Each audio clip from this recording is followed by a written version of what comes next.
हाँ जी, नमस्ते, क्या हाल चाल। Welcome back to brainstorming with doctor मन।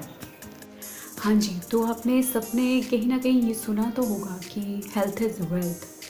भाई साहब, ट्रस्ट मी, सच में आपकी जो सेहत है वही आपकी असली संपत्ति है। रियल संपत्ति सिर्फ हेल्थ है, सिर्फ हेल्थ। हम इस वीडियो में बात करेंगे कि अगर आप एक डॉक्टर हो या ना हो, ठीक है, बट आपके घर में एक basic first aid kit plus आपके बेसिक मेडिकल मॉनिटर्स जो हैं उनका एक बॉक्स जो है वो आपके घर पे रेडी रहना चाहिए हमेशा। यू नेवर नो कब उसकी ज़रूरत पड़ जाए, तो बी रेडी रहता है। चलिए पहले सबसे पहले बेसिक फर्स्ट एड किट की बात कर लेते हैं कि वो कैसे होनी चाहिए। मेरे पास ये किट है, ऐसे बेसिक किट है, मैं आपको पूरा दिखा दूँगी बाद में खोल के।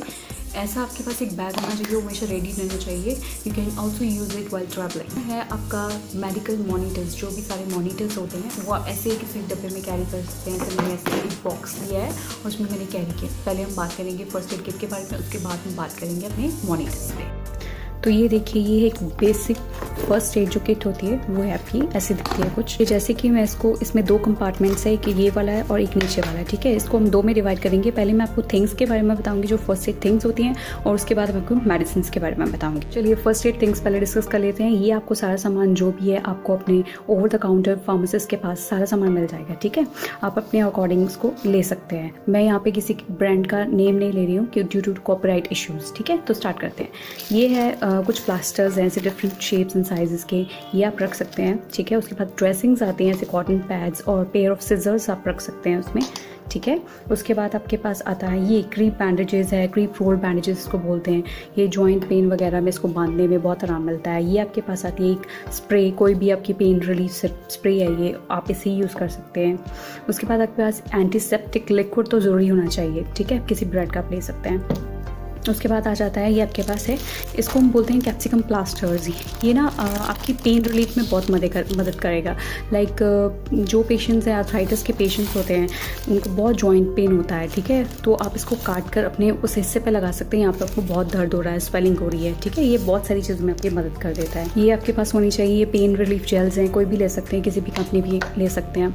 और इसके बाद आपके पास ये होना चाहिए, ये क्लेंजिंग वाइप्स हैं, ये अल्कोहल फ्री हैं, ठीक है। कभी भी आप उसे यूज़ कर सकते हैं। जिसको एलर्जी कंडीशंस होती हैं कई लोगों को, तो उनके साथ ये एलर्जी भी नहीं करेगा। और उसके बाद आपके पास आता है, ये तो आपको सबको पता ही होगा कि मास्क तो इम्पॉर्टेंट है भाई, ये तो हर जगह आपके पास होना ही चाहिए। उसके बाद सैनिटाइज़र की एक बॉटल ज़रूर होनी चाहिए, ठीक है। पहले लोग नहीं यूज़ करते थे, अब ज़्यादा यूज़ करते हैं, आपको ये रखनी ही चाहिए पास में। और उसके बाद लास्ट में आता है ये सनस्क्रीन है। आपको ये भी रखना चाहिए। कई बार सनबर्न्स हो जाते हैं, उससे बचने के लिए आपको पहले तो सनस्क्रीन अप्लाई करना ही चाहिए, ठीक है। उसके बाद हमारे पास आते हैं ये बड़ी काम की चीज़ है। ये ईयर प्लग्स हैं, बहुत शोर हो रहा हो, आपको सोना हो, ठीक है, कि ट्रैवल कर रहे हैं, तो ये आप लगा सकते हैं कानों में, बहुत ही अच्छा है ये नॉइज़ कैंसलेशन के लिए। और लास्ट में आता है कि फीमेल्स के लिए ये सैनिटरी नैपकिन्स जो है, एक तो आपको अपने पास रखना ही चाहिए, ठीक है, आपका according to your need. Due to copyright issues I will not giving any brand names और any active ingredients. I am just giving you a basic idea कि कौन कौन सी मेडिसिन है, कौन सी कैटेगरी की मेडिसिन है जो आपको अपने बॉक्स में वो इंक्लूड करके रखनी चाहिए। चलिए फिर हम कैटेगरीज़ के अकॉर्डिंग अब मैं आपको बताती हूँ कि कौन कौन सी मेडिसिन है ये। देखिए ये सारी जो मेडिसिन है इसको हम लेते हैं एंटीपायरेटिक और एनाल्जेसिक्स में, मतलब कि फीवर के लिए या पेन के लिए, आप इसको नॉर्मल लैंग्वेज में कह सकते हैं, बेसिक लैंग्वेज में, ठीक है। ये सब उसकी कैटेगरीज में आती हैं, ठीक है। उसके बाद हमारे पास आती हैं एंटी एमेटिक्स। एंटी एमेटिक्स मतलब जो कि आपको गैस वगैरह की प्रॉब्लम, वॉमिटिंग वगैरह की प्रॉब्लम है, उसके लिए आप ये यूज़ करेंगे, वो कैटेगरी की हो गई। और तीसरी कैटेगरी हमारे पास आती है एंटी डायरियल, जो ऐसे डायरिया वगैरह हो जाता है, लूज मोशन वगैरह, लूज स्टूल्स लग जाते हैं, उसके लिए आप एंटी डायरियल यूज़ करेंगे। उसके बाद एंटी हिस्टामिन आती है। हिस्टामिन जैसे कि कोई भी एलर्जीज़ है, कोई इंसेक्ट स्टिंग कर गया है, स्किन रैशेस हो गए हैं, उसके लिए आप ये क्रीम यूज़ कर सकते हैं, ठीक है। आपको मिल जाएगी ओवर द काउंटर, आपको सब कुछ मिल जाएगा। बस मैं आपको बेसिक आइडिया दे रही हूँ कि कौन कौन सी मेडिसिन आपको इंक्लूड करनी है इसमें, ठीक है।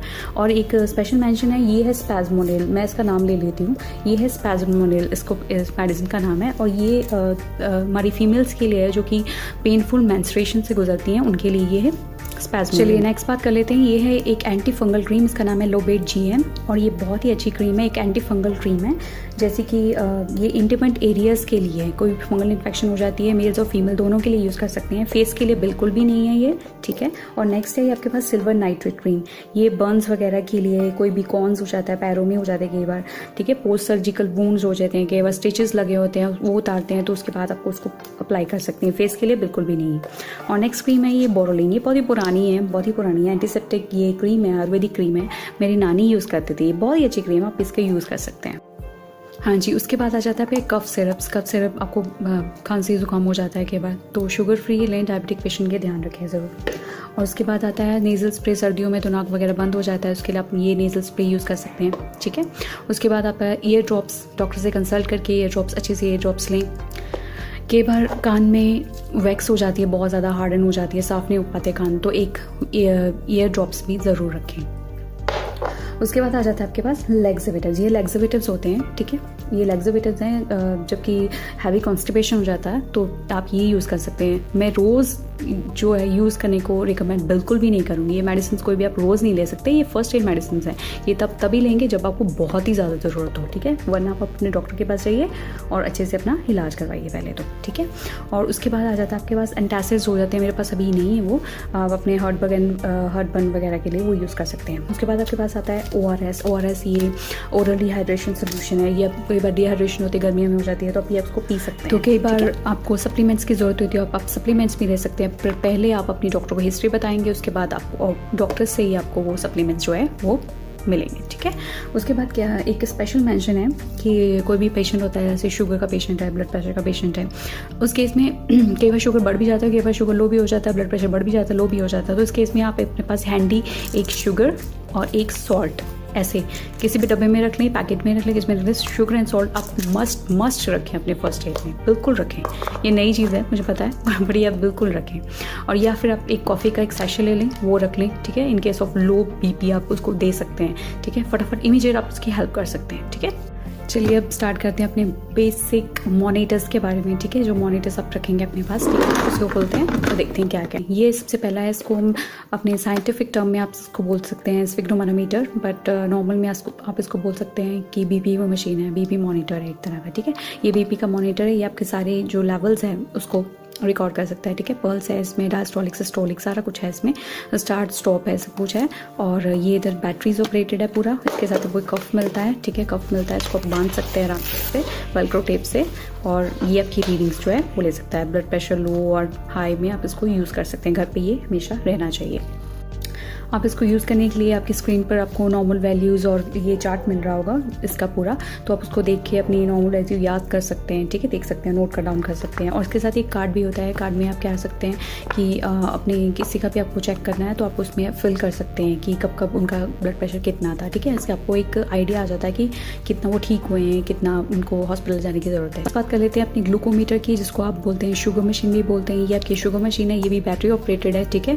और इसके साथ आपको मिलते हैं, ये एक लैंसेट मिलता है, ठीक है, लैंसेट है जिसको आप फिंगर पे रख के इसको ऐसे प्रिक कर सकते हैं, ठीक है, ये प्रिक करने के लिए यूज़ होता है। और उसके बाद ये आपके पास होती हैं थोड़ी स्ट्रिप्स, इसमें स्ट्रिप्स हैं, ठीक है, इसको बोलते हैं ब्लड ग्लूकोज टेस्ट स्ट्रिप्स, ठीक है। इसको स्ट्रिप्स को इसके अंदर डाल के आप इसके ऊपर ब्लड डाल के फिर उसको ऑपरेट कर सकते हैं, और फिर आपकी रीडिंग जो है यहाँ पे शो होगी। आप नॉर्मल वैल्यूज़ के लिए आप ये चार्ट भी फॉलो कर सकते हैं। और उसके बाद आपके पास ये एक्स्ट्रा लेंसेज भी मिलते हैं, ठीक है, जिसको भी आप कुछ शुगर चेक करनी है, ठीक है, उसमें ईच टाइम आपको न्यू लेंसेज ही डालनी है, ठीक है।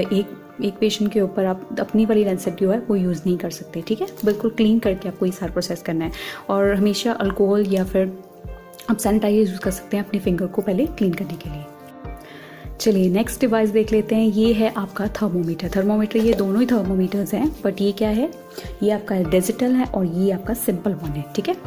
ये सिंपल वन ये पहले यूज़ कर सकते हैं, आप ये भी ले सकते हैं, अगर महंगा लेना है तो आप ये ले सकते हैं। ये थर्मोमीटर है, आई एम श्योर कि आपने ये कोरोना के टाइम में भी ख़रीदा होगा, बट आपको ये must have in your first aid kit, ठीक है, ये आप ले सकते हैं। ये भी बैटरी ऑपरेटेड है, यहाँ पे बैटरी ऑपरेटेड है, आपको टेम्परेचर दिखाता है, ठीक है, आप ये भी यूज़ कर सकते हैं। आपके नॉर्मल वैल्यूज़ की आप इस चार्ट पे देख सकते हैं। ऑक्सीमीटर, ये आपके ऑक्सीजन लेवल चेक करने के लिए आप यूज़ करते हैं, ठीक है, इसको आप फिंगर के ऐसे इंसर्ट करके इसको आप अपने ऑक्सीजन लेवल चेक करने के लिए यूज़ करते हैं, ठीक है।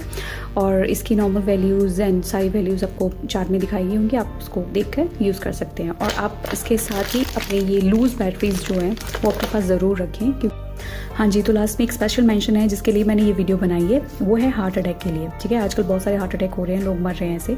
तो उस कंडीशन में, उस इमरजेंसी कंडीशन में आपको क्या करना चाहिए, मेरे पास ये 3 मेडिसिन है, इसको अपनी मेडिकल टर्म में हम बोलते हैं EPS, यानी कि इमरजेंसी पिल सिस्टम। ये 3 EPS बनाए रखे हैं ताकि आपको हार्ट अटैक से बचाया जा सके। ये इमरजेंसी मेडिसिन है, ठीक है, इमरजेंसी पिल सिस्टम है ये, ठीक है। इसमें क्या क्या आते हैं, फर्स्ट मेडिसिन इसमें आती है एस्पिरिन, ठीक है, जो कि 325 mg की है, ठीक है। और नेक्स्ट आती है इसमें क्लोपिडोग्रेल, ये है क्लोपिडोग्रेल जो कि है 75 mg वाली।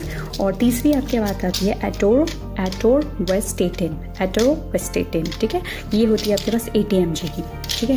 ये 3 मेडिसिन का जो कॉम्बो है इसको आपको कैसे यूज़ करना है, ठीक है। एक आप इसमें से एस्पिरिन ले सकते हैं, और ये जो क्लोपिडोग्रेल है इसमें से आपको 2 लेनी है, 2 ये, ठीक है, 2 75 mg की टैबलेट्स लेनी है।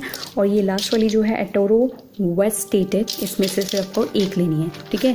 इन चारों का आप फिर कॉम्बिनेशन बनाएंगे, मतलब ये 2, ये 3, ये 4, ठीक है। इसको कॉम्बिनेशन बना के पहले तो एस्पिरिन जो आप च्यू करके ले सकते हैं, आप चबा के उसको खा सकते हैं, ठीक है। उसके बाद ये 2 मेडिसिन पानी के साथ ले सकते हैं इन केस आपको सिम्टम्स अपीयर हों। और सिम्टम्स कौन कौन से होते हैं इसमें, कि पेन हो रहा है, आपको बैठे बैठे सांस फूल रही है, आपको चोकिंग हो रहा है, स्वेटिंग हो रही है, ठीक है, आपकी पेन हो रही है शोल्डर में, आपके वो लेफ्ट जॉ में जा रही है, ठीक है, सर में, कान में जा रही है, ठीक है, आपको पता चल जाता है कि हार्ट अटैक आने वाला है, किसी को भी आने वाला है। तो आप ये मेडिसिन जो EPS सिस्टम यूज़ कर सकते हैं, आप उस इफेक्ट को जो है वो मिनिमाइज कर सकते हैं, बहुत ही ज़्यादा मिनिमाइज कर सकते हैं। और कई बार तो हार्ट अटैक बच भी जाता है, मतलब बंदा बच भी जाता है, हार्ट अटैक उसको आता भी नहीं है। तो ये EPS आप यूज़ कर सकते हैं, ठीक है, अपने डॉक्टर से भी आप पूछ सकते हैं, और ये आप सेफली यूज़ कर सकते हैं, ठीक है। और दूसरा मेंशन एक और है, ये है सॉर्बिट्रेट, ये हार्ट शेप की होती है, इसको आपको दिख रहा होगा, लेट मी शो यू, देखिए ऐसी, I think it's visible now, no, हाँ अब दिख रहा है, ठीक है। ये हार्ट शेप मेडिसिन आ रही है, सॉर्बिट्रेट इसको बोलते हैं। ये भी है, ये सबलिंगुअल है, मतलब जीभ के नीचे आप रख सकते हैं इसको, ये भी अच्छा फ़ायदा करती है। इनकेस ब्लड प्रेशर बहुत बढ़ जाता है ना इन केसेस में, तो आप ये ले सकते हैं, इससे ब्लड प्रेशर जो है थोड़ा नॉर्मल आ जाता है, ठीक है। अगर पेशेंट को बहुत ज़्यादा इमरजेंसी हो आप ले सकते हैं। हाँ, बट ये मेडिसिन लेने से पहले आपको डॉक्टर को कंसल्ट करना है, और जो भी पेशेंट को आप दे रहे हैं उसके आपकी पूरी हिस्ट्री होनी चाहिए, ठीक है। आपको पता होना चाहिए कि उसने कोई वायग्रा या कोई ऐसी एक्साइटमेंट वाली टैबलेट तो नहीं रखी, या फिर कोई नाइट्रेट्स तो नहीं ले रखे, तो आप उसको बहुत सही से इस्तेमाल करेंगे, बहुत ही ज़्यादा इसको मतलब कि कॉशियसली आपको इस्तेमाल करना है, ठीक है। और ये मेडिसिन जो मैंने आपको 3 बताई हैं ये आप बिल्कुल यूज़ कर सकते हैं, ठीक है। ये कैसे, एस्पिरिन जो है 325 mg वाली, ठीक है, क्लोपिडोग्रेल 75 mg वाली 2 टैबलेट्स इसमें से 2 लेनी है। और ये है एटेरोवेस्टेटिन, ये है 80 mg वाली, ये 1 लेनी है, ठीक है। इसका कॉम्बिनेशन चार का कॉम्बिनेशन है, एक पैकेट पे बना के रख लीजिए, और इन केस इमरजेंसी होती है तो उसमें आप यूज़ कर सकते हैं।